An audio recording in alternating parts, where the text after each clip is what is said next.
I want to tell you this story about this airline. This was in 2005.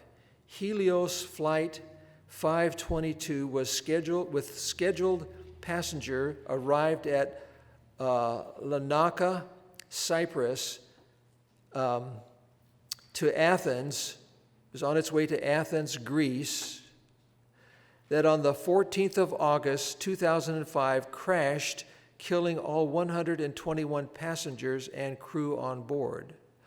A loss of cabin pressurization had incapacitated the crew, leaving the aircraft flying on autopilot, for several hours until it ran out of fuel, descended, and hit the ground.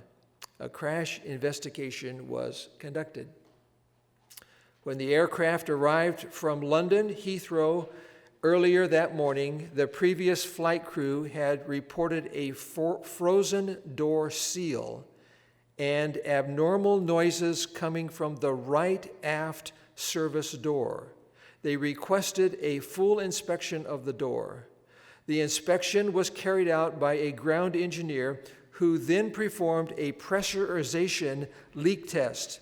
In order to carry this check without requiring the aircraft's engines, the pressurization system was set to manual. However, the engineer failed to reset it to auto on completion of the test. The flight crew, however, overlooked the pressurization system state on 3 separate occasions. During these checks, none of the flight crew noticed the incorrect setting of that switch. The aircraft took off with the pressurization system still set to manual and the aft outflow valve partly opened. Guess what happens when you get high in the air and there's less air pressure up there? Everything inside the airplane goes outside the airplane. That's exactly what happened. As the aircraft climbed, the pressure inside the cabin gradually decreased. 3 minutes into the flight, as it passed through the altitude of 12,040 feet, the cabin altitude warning horn sounded. The warning should have prompted the crew to stop climbing, but it was misidentified by the crew as a warning signal that could only happen while the plane was on the ground. The aircraft continued to climb and leveled off at 34,000 feet, still on autopilot. The aircraft finally entered a holding pattern for Athens Airport and remained in that holding pattern on autopilot for the next 70 minutes with everybody on board and with no air inside the airplane.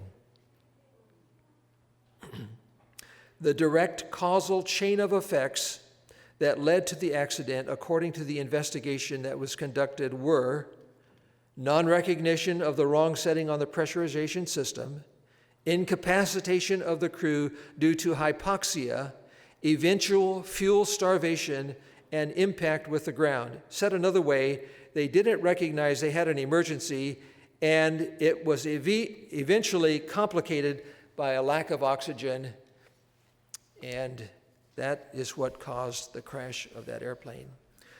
In reading about the story, I found there was an investigative reporter that said, I'm going to try and simulate what was going on in that airplane while it was flying. And so I only have a paper picture of this, but maybe you can see it. He went inside a hyperbaric chamber where you can control the pressure and the amount of oxygen inside.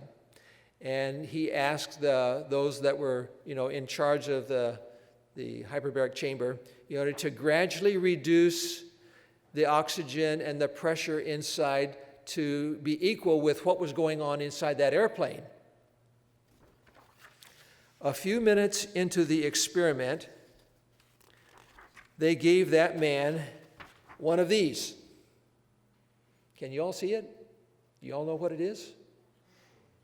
It's the little toy that three-year-olds and 4-year-olds, have.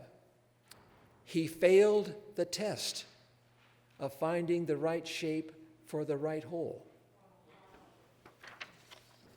Because without adequate oxygen, you can't even do simple things like that. So you can imagine why that plane finally crashed, because there was nobody that was able to work the controls.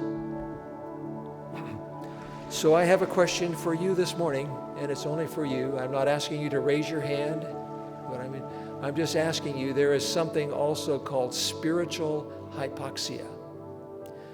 And are you living in spiritual hypoxia, the lack of spiritual oxygen?